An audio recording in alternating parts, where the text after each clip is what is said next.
성경의 기록을 역추적하면 지금부터 대강 약 6137년 전에, 그러니까 BC 4114년경에 하나님이 천지를 창조하시고 아담을 창조하셨다고 기록하고 있습니다.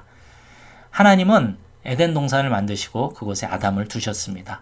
그리고 선악과 이야기, 가인과 아벨 이야기, 노아 홍수 이야기로 넘어갑니다. 노아는 아담과 약 1700년 정도의 시간의 갭이 있습니다. 초기 인류는 노아 홍수로 모두 전멸합니다. 노아 홍수 사건 이후에 노아의 세 자녀로부터 인류가 새로 번성합니다. 다시 메소포타미아 지역에서 문명이 발생했고요. 노아의 자녀들로부터 다시 시작됐으니까 그때부터 다시 하나님을 잘 믿으면 됐습니다. 그런데 그게 잘 안 되고 상황은 홍수 이전과 다시 똑같아집니다. 그래서 하나님은 메소포타미아, 갈대아 우르 지역에 살던 아브라함을 부르십니다. 보시는 곳이 바로 우르 지역입니다. 그리고 내가 너에게 보여줄 땅으로 가라 말씀하십니다. 그곳이 바로 팔레스타인 지역, 가나안 땅이었습니다. 오늘날 이스라엘이 있는 지역입니다. 이렇게 하나님께서 아브라함을 선택하셔서 눈에 보이는 하나님 나라를 다시 시작하십니다. 아브라함은 가나안에서 이삭을 낳고, 이삭은 야곱을 낳고, 야곱은 12아들을 낳았습니다. 이렇게 창세기의 내용은 창조와 타락, 그리고 하나님께서 하나님 나라 국민을 만들어가는 이야기입니다. 야곱과 그의 가족 70명이 이집트로 거처를 옮기면서 창세기가 끝이 납니다. 천지 창조부터 BC 1876년 야곱 가족의 애굽 이주까지의 내용입니다. 약 2238년 동안의 아주 긴 이야기입니다. 여러분도 잘 아시듯이 욥기도 아브라함과 비슷한 시기에 비슷한 지역에서 살았던 욥이란 한 족장의 이야기입니다. 이집트로 옮겨간 야곱의 후손들은 이집트에서 약 400년 동안 약 200만 명 이상의 국가급 인구로 폭발적인 성장을 합니다. 그렇지만 그들은 노예 상태입니다. 이때 모세가 등장합니다. 모세는 시내산에서 하나님을 경험하고 이집트로 다시 돌아가서 하나님의 백성들을 이끌고 다시 시내 광야로 돌아옵니다. 하나님은 하나님의 백성들과 언약을 하시고 법을 주시고 이스라엘 백성들이 성막을 봉헌하는 것으로 출애굽 이야기가 마무리됩니다. 출애굽 당시 하나님이 주신 법을 잘 정리해 놓은 책이 레위기입니다. 이제 하나님 나라 국민도 생기고 법도 생겼습니다. 이제는 땅만 있으면 하나님 나라가 완성되는 겁니다. 이제 땅을 정복하러 떠나려고 합니다. 땅을 정복하려면 전쟁이 필요하고 전쟁을 하려면 군사가 필요합니다. 그래서 제일 먼저 인구조사를 시작합니다. 인구조사를 해보니까 싸움에 나갈 20세 이상 남자의 수가 60만 3,550명입니다. 여자와 아이들까지 합치면 약 240만 명 정도 되는 큰 인구라고 추측할 수 있습니다. 인구조사를 마치고 이동 대형을 갖춘 다음에 시내 광야를 떠나서 바란 광야의 가데스 바네아에 도착합니다. 그곳에서 가나안 정복을 위해 12정탐꾼을 보내게 되는데 그들이 돌아와서 여호수아와 갈렙을 제외한 10명의 정탐꾼들이 가나안 정복을 못하겠다고 선언합니다. 그래서 민수기 14장 28절을 보니까 하나님께서 화가 나셔서 말씀하십니다. 너희 말이 내 귀에 들린 대로 내가 너희에게 행하리니. 민수기 14장 28절 하반절 말씀입니다. 결국 그들이 말한 대로 광야 1세대는 가나안 땅에 못 들어갑니다. 38년 후에 드디어 광야 2세대가 성인이 되었습니다. 그때 모세는 광야 2세대를 데리고 바란 광야를 떠나 가나안을 향해 이동하면서 요단 동편 아모리 족속과 전쟁을 합니다. 이스라엘이 이겼습니다. 그리고 모세는 가나안으로 들어가기 전에 모압 평지에서 광야 2세대에게 마지막으로 애통하는 마음으로 고별 설교를 하는데 그 내용이 바로 신명기입니다. 모세가 죽은 후에 여호수아가 가나안 땅을 정복합니다. 드디어 하나님 나라도 영토가 생겼습니다. 지파별로 잘 분배한 후에 가나안 땅에 정착합니다. 이제부터 하나님 나라의 법을 잘 지키면서 잘 살면 됩니다. 그런데 이스라엘 백성들의 모습은 그렇지 못했습니다. 그 모습을 사사기가 고발하고 있습니다. 여호수아가 죽자 땅을 빼앗기는 원주민들이 역침입을 합니다. 전쟁의 사이클이 계속됩니다. 그때마다 백성들은 하나님을 찾습니다. 그리고 하나님은 그들에게 사사를 보내셔서 문제를 해결해 주십니다. 그러나 문제는 평안한 시기가 오면 백성들이 다시 하나님을 잊어버리는 겁니다. 그 당시 상황을 사사기 기자는 이렇게 말하고 있습니다. 그때 이스라엘의 왕이 없으므로 사람이 각기 자기 소견에 옳은 대로 행하였더라. 하나님이 이 나라의 왕이신데 백성들은 하나님을 왕으로 인정하지 않았고 하나님이 그들에게 주셨던 율법대로 나라가 경영되지도 않습니다. 그리고 이스라엘 백성들은 하나님에게 하나님, 우리에게도 사람 왕 주세요 라고 요구합니다. 하나님은 백성들의 요구 때문에 하나님을 왕으로 인정하는 하나님의 대리 통치자를 찾으십니다. 그 대리 통치자가 바로 다윗입니다. 룻기서는 다윗 왕을 찾아내는 이야기입니다. 룻은 다윗의 증조 할머니입니다. 그래서 사사기 다음에 룻기 이야기가 나오는 겁니다. 그리고 룻기의 가장 마지막 장은 다윗의 족보입니다. 하나님은 사람의 요구대로 사람 왕을 주십니다. 이스라엘의 첫 번째 사람 왕은 사울입니다. 사울은 왕이 된 후에 교만해져서 하나님께 순종하지 않았습니다. 그래서 하나님이 순종이 제사보다 낫다라고 말씀하신 겁니다. 그리고 2대 왕이 다윗입니다. 다윗이 왕이 되기 전 이야기가 사무엘 상이고 다윗이 왕이 된 이후 이야기가 사무엘 하입니다. 다윗은 철저한 하나님의 대리 통치자였고 이스라엘의 모델 왕입니다. 다윗은 하나님의 성전을 짓고 싶어 했습니다. 그리고 하나님께서 그런 다윗을 보시고 너무 기쁘셔서 다윗과 언약을 하십니다.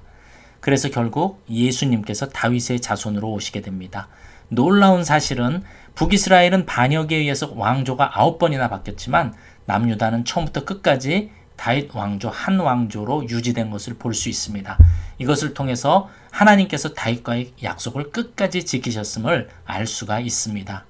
또한 시편을 보면 다윗의 마음을 볼 수 있습니다. 다윗은 하나님, 저는 왕이 아닙니다. 하나님께서 진짜 왕이십니다. 계속 이렇게 고백합니다. 하나님께서 그런 다윗을 어떻게 사랑하지 않으시겠습니까? 제가 어느 날 사무엘서를 묵상하다가 이런 마음이 들었습니다. 다윗도 별거 아니네. 믿음이 별론데. 그런데 그때 하나님이 큰 음성으로 제게 말씀하셨습니다. 네가 만약 왕이라면, 네 마음대로 뭐든지 할 수 있는 왕이라면 너도 다윗과 같이 할 수 있겠니? 나는 그 자리에서 바로 무릎 꿇고 회개했습니다. 제가 왕이라면 절대로 다윗과 같이 못했을 겁니다. 다윗의 아들 솔로몬은 아버지 다윗의 유언을 따라서 성전을 건축합니다. 그리고 다윗의 믿음을 본받아서 집권 초기에는 하나님을 잘 섬겼습니다. 그 당시 솔로몬은 잠언, 전도, 아가서와 같은 책을 발행하기도 합니다. 그러나 솔로몬은 정략 결혼을 많이 해서 처첩이 아주 많았습니다. 후궁이 700명, 첩이 300명, 총 1000명의 아내가 있었다고 합니다. 이방 나라의 아내들은 그 땅의 우상들을 가지고 들어왔습니다. 결국 말년에 솔로몬은 배교를 하게 되고 그 결과 솔로몬의 아들 르호보암 때 나라가 남유다와 북이스라엘 두 개로 나눠집니다. 하나님은 바알과 아세라를 정복하라고 가나안 땅을 주셨는데 이들은 하나님도 섬기고 바알과 아세라도 섬기는 종교 혼합주의에 빠져버립니다. 이때 하나님이 화가 나셔서 많은 선지자들을 보내십니다. 그래서 열왕기 상하 시대에 12권이나 되는 많은 예언서가 기록된 겁니다. 예언서가 많지만 예언서의 내용은 다 똑같습니다. 너희가 돌이키면 회복이고 돌이키지 않으면 너희는 결국 망한다 입니다. 열왕기 상하 시대에 기록된 이 12권의 선지서는 기록 시기에 따라서 크게 4덩어리로 나눌 수 있습니다. 기록 시기는 여러 가지 주장들이 있기 때문에 더 자세한 내용은 각자 자료를 찾아보시기 바랍니다. 첫 번째는 오바댜와 요엘서입니다. 오바댜는 에돔의 멸망, 그리고 요엘서는 유다의 회개와 유다의 적인 블레셋, 에돔, 이집트에게 심판이 임할 것임을 말하고 있습니다. 두 번째는 호세아, 아모스, 요나서인데요. 이 3명의 선지자는 모두 북이스라엘의 여로보암 2세 때 선지자들입니다. 북이스라엘이 망하기 50년쯤 전이고 세상이 아주 흥청망청 엉망인 때입니다. 세 번째는 이사야, 미가, 나훔서이고요. 유다가 멸망하기 100년 전쯤에 활동한 선지자 그룹입니다. 특히 이사야의 예언은 북이스라엘, 아수르, 유다, 바벨론의 멸망까지 예언할 정도로 스펙트럼이 엄청 넓게 예언하고 있습니다. 예수님에 대한 예언도 많습니다. 마지막 4번째는 남유다가 바벨론에게 망하는 과정 중에 기록된 스바냐, 하박국, 예레미야, 에가서입니다. 하나님이 망한다고 그렇게 말씀하셨는데 그 경고를 듣지 않아서 결국 북방 이스라엘은 BC 721년에 아수르에게 망하고 남방 유다도 그 후 130년쯤 후인 BC 587년에 바벨론에게 망합니다. 이렇게 유다 백성들의 바벨론 포로 생활이 시작됩니다. 다니엘과 에스겔이 바벨론 포로로 잡혀가서 바벨론에서 활동하면서 하나님의 말씀을 예언하고 기록했습니다. 예언자들, 특히 예레미야의 예언대로 70년이 지나서 포로들이 본국으로 귀환합니다. 수룹바벨과 예수아를 중심으로 약 5만 명이 돌아옵니다. 수룹바벨은 총독이고 예수아는 제사장입니다. 이들은 돌아와서 제사를 지내고 절기를 지키고 유대인의 정체성을 확립해갑니다. 그리고 성전 재건도 시작합니다. 무너진 성전을 재건하기 시작했는데 사마리아 사람들이 성전 재건을 같이 하자고 합니다. 유다 백성들이 거절하자 사마리아 사람들이 성전 재건을 방해합니다. 그래서 성전 재건이 16년 동안 중단됩니다. 이때 학개와 스가랴 선지자가 나타나서 중단하지 말고 성전 재건을 계속하라고 백성들을 독려합니다. 이때 학개와 스가랴서가 기록됩니다. 백성들은 학개와 스가랴의 메시지를 듣고 힘을 얻어서 성전 재건을 다시 시작해서 4년 만에 성전을 완공합니다. 성전이 파괴되고 다시 재건되기까지 딱 70년이 걸렸습니다. 성전을 재건하고 난 이후에 바사 제국, 즉 페르시아에서 아주 중대한 사건이 하나 발생합니다. 하만이라는 페르시아 제국 제2인자가 유대인들을 싹 다 죽이려고 합니다. 그게 바로 아하수에로 왕 때의 일인데요. 그때 왕비가 유대인 에스더였습니다. 그런데 하나님께서는 유대인들이 이 난국을 잘 이겨낼 수 있도록 도와주십니다. 이 내용이 바로 에스더서에 기록되어 있습니다. 아하수에로 왕 다음 왕이 아닥사스다 왕인데요. 아닥사스다 왕 때는 대제사장 아론의 16대 손인 에스라가 활동합니다. 에스라는 1차 포로 귀환 후 약 80년 후에 2차 포로들을 데리고 조국 유다로 돌아가서 포로 귀환 백성들을 말씀으로 훈련시키기 시작합니다. 이때 백성들을 훈련시키기 위해서 기록한 책이 역대상하입니다. 역대기는 아담으로부터 기록돼서 다윗 왕조를 지나 바사왕 고레스까지 기록하고 있습니다. 에스라는 포로 귀환 백성들에게 유대인의 정체성을 가르쳐 주었고 나라가 바벨론에게 망한 이후의 역사 기록이 없었는데 에스라서를 기록해서 포로 귀환 이후의 역사를 알려주고 있습니다. 에스라가 돌아온 지 약 13년 후에 느헤미야가 3차 포로단을 이끌고 돌아옵니다. 느헤미야는 총독 신분으로 돌아와서 52일 만에 성벽을 재건합니다. 성벽을 재건하고 에스라와 함께 말씀 부흥 운동을 멋지게 동역합니다. 하나님 나라가 다시 회복됩니다. 그러나 모든 것이 완벽하게 회복된 줄 알았는데 다시 하나님을 무시하는 유다 백성들을 말라기가 고발합니다. 하나님이 내가 너희를 사랑한다라고 말씀하셨더니 이스라엘 백성들은 하나님이 언제 우리를 사랑하셨는데요? 라고 말하고요. 그래서 하나님이 다시 제사장들아 너희가 나를 멸시하지 않았으면 좋겠다 하셨더니 제사장들은 우리가 언제 하나님을 멸시했나요? 하면서 더러운 것, 병든 것, 저는 것, 훔친 것들을 예물로 바치면서 이게 우리 최선이니까 받기 싫으면 받지 마세요 라고 하고 있습니다. 이게 바로 말라기 1장에 있는 내용 그대로입니다. 또 망해도 할 말이 없는 상황입니다. 그럼에도 불구하고 하나님은 회복을 말씀하십니다. 여호와의 크고 두려운 날이 이르기 전에 엘리야가 나타날 것이다. 이것이 징표다. 엘리야를 기다리면서 구약의 커튼이 닫힙니다. 이렇게 구약이 끝나고 신약으로 넘어가기 전에 신구약 중간기 400년이 있습니다. 하나님이 모세의 출애굽 사건을 위해서 430년을 준비하셨듯이 예수님의 사역을 위해서도 400년 이상의 시간을 준비하십니다. 400년 동안 헬라 문화로 언어를 통일시키셨고 각 지역마다 도로를 연결하셨습니다. 모든 길은 로마로 통한다. 들어보셨죠? 그래서 예수님이 오시고 쉽게 복음이 전파되도록 환경을 미리 만드셨습니다. 조금 폼나게 말하면 복음이 헬라 문화에 실려서 로마가 깔아놓은 도로를 통해서 퍼졌다 라고 말할 수 있습니다. 멋지죠?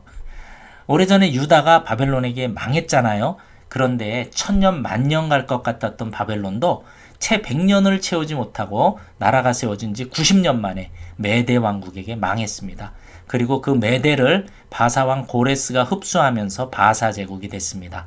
그런데 페르시아 제국도 겨우 200년을 유지하다가 헬라 제국의 알렉산더 대왕에게 무릎을 꿇습니다. 그런데 알렉산더 대왕은 33살이라는 젊은 나이에 후계자를 정하지 못하고 요절합니다. 그리고 제국이 4개로 나눠집니다. 카산드로스, 리시마코스, 셀레우코스, 프톨레마이오스. 유대 역사에서는 두 나라가 중요한데요. 프톨레마이오스와 셀레코스입니다. 왜냐하면 이 두 나라 사이에 팔레스타인 땅이 끼어있기 때문입니다. 그림에서 보시는 것 같이 프톨레마이오스를 프톨레미라고도 부르는데 이것은 그리스어와 헬라어의 표기와 발음 차이 때문입니다. 헬라어로는 톨롬이라고 읽고 라틴어로는 프톨레마이오스라고 쓰고 읽기 때문입니다. 어쨌든 프톨레미 2세는 히브리어로 되어 있던 율법을 모세 오경이죠. 이스라엘의 각 지파별로 6명씩 총 72명의 랍비를 이집트로 불러 모아서 72일 동안 헬라어로 번역하는데 이 성경을 70인역 성경이라고 부릅니다. 최초의 헬라어 구약 성경입니다. 약 100년쯤 후에 셀레코스 왕조의 안티오코스 3세가 유대 땅을 차지합니다. 안티오코스 3세는 유대인들에게 호의를 가지고 잘 다스렸습니다. 유대인들에게 여러 가지 혜택을 주었기 때문에 유대인들이 빠르게 헬라화되어 갔습니다. 그런데 그 아들 안티오코스 4세는 유대인들을 심하게 핍박하는 정책을 씁니다. 자신을 제우스 신으로 신격화하고 유대인들에게는 안식일과 절기 지키는 것을 금지하고 할례도 금지시켰습니다. 그리고 예루살렘 성전에 제우스 제단을 세우고 돼지목을 따서 돼지 피를 제단에 뿌렸습니다. 그래서 유대인들이 독립전쟁을 일으키게 됩니다. 특히 제사장 가문에 속한 마따디아라는 사람이 그의 아들들과 함께 이 전쟁을 주도하는데 이 운동을 마카비 운동이라고 합니다. 마카비는 마따디아의 셋째 아들인 유다의 별명이었습니다. 이 전쟁의 승리로 유대 공동체는 약 400년 만에 독립을 하게 됩니다. 이렇게 독립한 유대인들의 나라가 바로 하스몬 왕조입니다. 이들은 예루살렘 성전을 정화한 다음에 8일간의 성대한 봉헌 축제를 열었는데 이것이 하누카, 즉 수전절의 시초가 됐습니다. 하스몬 왕조는 율법과 성전을 중심으로 열심을 냈는데 이 시대는 유대교가 제도적으로 다져지는 아주 중요한 시대입니다. 이 시대의 유대교가 예수님 시대의 영적인 배경이 되는 겁니다. 하스몬 왕조가 4대째에 이르렀을 때 예루살렘 동남쪽의 이두메, 에돔입니다. 에돔 지역을 정복합니다. 이때 이 지역을 다스리기 위해서 총독을 하나 세웠는데 그 사람이 바로 안티파터 1세이고 그 아들이 헤롯 안티파터 2세입니다. 그는 로마 제국의 세력이 점점 왕성해지는 것을 알고 로마에 붙어버립니다. 그리고 로마와 손을 잡고 마카비 왕조를 반역합니다. 그리고 그는 로마의 허락 아래 유대인의 왕이 됩니다. 그래서 예수님이 탄생하실 때 유대인의 왕이 바로 에돔 족속인 헤롯이었던 것입니다. 로마의 폼페이우스 장군이 BC 63년에 예루살렘을 점령하고 헤롯 안티파터를 유대인의 왕으로 세우고 하스몬 왕조의 힐카누스 2세는 대제사장으로 세웠습니다. 이런 시대 배경에서 예수님이 탄생하신 겁니다. 예수님에 관한 기록은 사복음서에 잘 기록되어 있습니다. 사복음서는 마태, 마가, 누가, 요한복음이죠. 그 중에서 마태, 마가, 누가 이 세 권의 책을 공관복음이라고 합니다. 동일한 관점을 가지고 있다는 의미입니다. 마태복음은 제자였던 세리 마태가 기록한 책이고 마가복음은 바나바의 조카이고 베드로의 통역관인 마가가 쓴 책입니다. 누가복음은 바울의 제자인 의사 누가가 기록한 책입니다. 누가는 성경 저자 가운데 유일한 이방인입니다. 사도행전도 누가가 썼습니다. 그런데 요한복음은 제자 요한이 쓴 책인데 세 권의 공관복음서와는 내용이 90% 다릅니다. 그럼 지금부터 예수님의 주요 행적을 정리해 보도록 하겠습니다. 가장 먼저 BC 5년경에 갈릴리 나사렛에서 살고 있던 요셉과 마리아 사이에서 아기 예수님이 탄생합니다. 원래 우리는 예수님이 탄생하신 해를 기준으로 BC와 AD로 나누어진 것으로 알고 있습니다. 물론 맞습니다.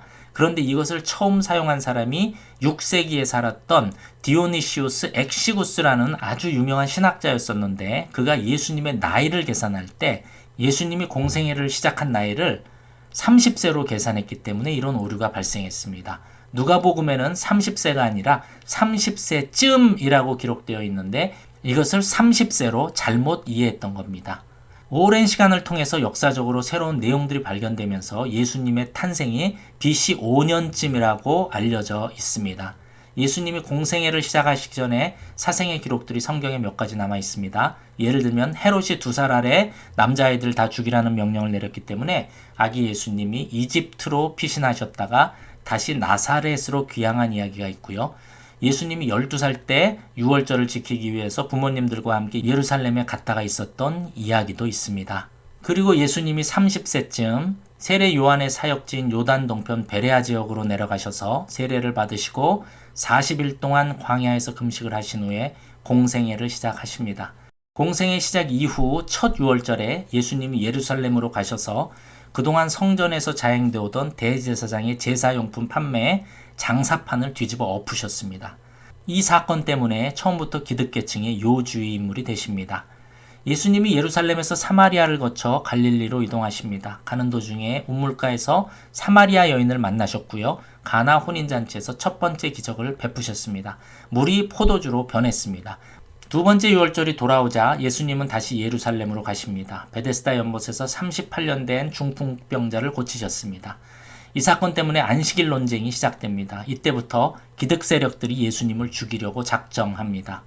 예수님이 다시 갈릴리로 오셔서 12명의 제자들을 확정하신 후에 산상수훈을 베푸십니다. 세 번째 유월절에는 예루살렘으로 가지 않으시고 갈릴리 지역에서 오병이어 기적을 베푸십니다. 이때 세례 요한이 참수를 당합니다. 유대 지도자들이 계속해서 예수님 사역 현장에 나타나서 감시하며 방해 공작을 합니다.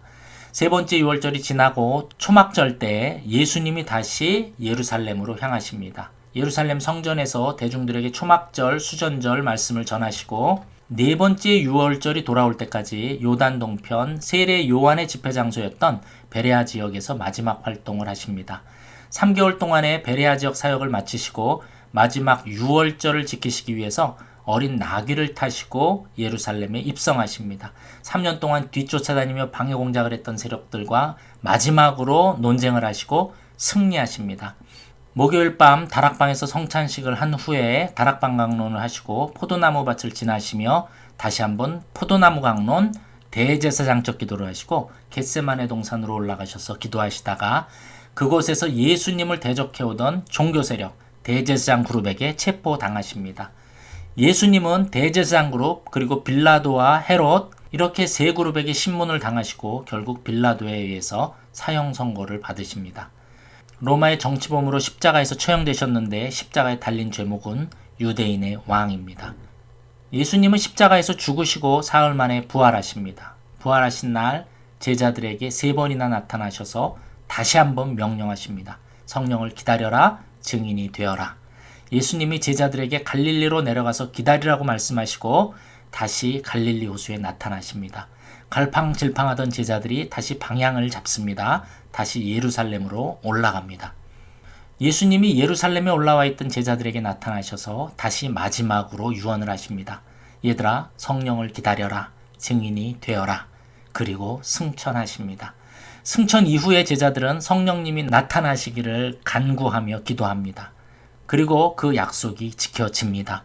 예수님 승천 열흘 후인 오순절 날에 성령님이 오시면서 예루살렘의 교회가 생깁니다. 그런데 예수님을 대적했던 세력들이 가만히 있을 리가 없습니다. 그들이 사도들을 핍박합니다. 결국은 스데반을 돌로 쳐서 죽입니다. 이때 사울이 처음으로 등장합니다. 사울은 히브리 이름이고 바울은 헬라어 이름입니다.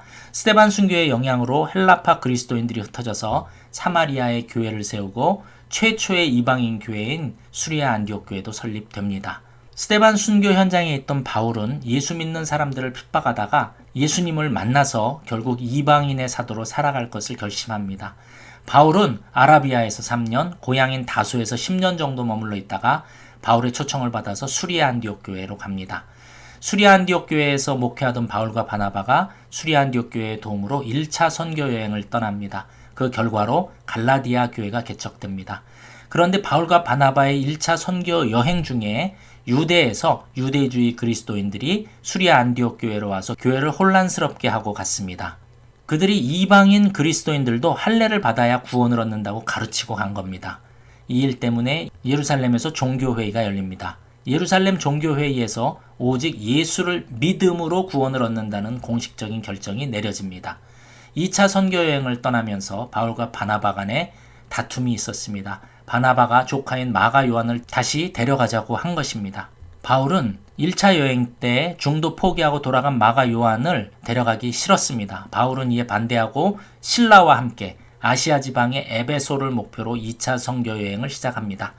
1차 때 세워진 교회들을 돌아보고요. 에베소를 향해서 가려는데 주의 영이 에베소행을 막습니다. 그래서 결국 마게도냐 지방의 빌립보, 데살로니가 교회를 개척하고 아가야 지역의 고린도 교회를 개척하게 됩니다. 이 기간 중에 바울이 데살로니가 전후서와 갈라디아서 편지를 썼다고 전해집니다. 바울은 2차 선교 여행을 마치기 전에 고린도를 떠나서 에베소에 잠시 들릅니다. 에베소에 브리스길라와 아굴라를 남겨놓고 예루살렘을 거쳐서 다시 수리아 안디옥에서 2차 선교 보고를 합니다. 그리고 바울은 다시 3차 선교지인 에베소로 출발합니다. 그 동안에 브리스길라와 아굴라는 에베소에서 아볼로를 훈련시켜서 고린도 교회로 파송합니다. 바울이 3차 선교여행 중 에베소에서 목회하는 동안 고린도 교회에 분쟁이 발생합니다. 이때 고린도 교회 교인들에게 쓴 편지가 바로 고린도 전서입니다. 그 후에 고린도 교회가 또 문제를 일으킵니다. 이번에는 바울의 사도권을 인정하지 않는 바람에 바울이 두 번째로 고린도를 직접 방문하지만 문제가 해결되지 않았습니다. 바울이 에베소로 돌아와서 눈물로 편지를 써서 디도를 통해서 고린도 교회로 보냅니다. 편지와 함께 고린도로 보낸 디도가 돌아오길 기다리던 중에 에베소에서 은장색 데메드리오 폭동이 일어납니다. 바울은 데메드리오 폭동을 피해서 에베소를 떠나 마게도니아로 갑니다. 거기서 디도를 만나서 고린도 교회 문제가 잘 해결되었다는 소식을 듣습니다. 그리고 그 기쁜 마음을 담아서 편지를 쓰는데 그 편지가 바로 고린도 후서입니다. 드디어 바울이 고린도 교회를 세 번째로 방문합니다. 고린도에서 3개월 동안 겨울을 지내면서 한 통의 편지를 쓰는데 그것이 바로 로마서입니다. 바울은 다음 선교지로 스페인을 생각하고 있었습니다. 스페인으로 선교를 떠나기 전에 로마 교회 성도들에게 후원 교회가 되어달라고 부탁하기 위해서 로마서를 썼습니다. 그런데 바울이 로마로 가기 전에 중요한 일을 하나 하려고 합니다. 그것은 바로 바울이 1, 2, 3차 여행 중에 개척한 교회들로부터 헌금을 걷어서 예루살렘 교회에 전달하는 것입니다.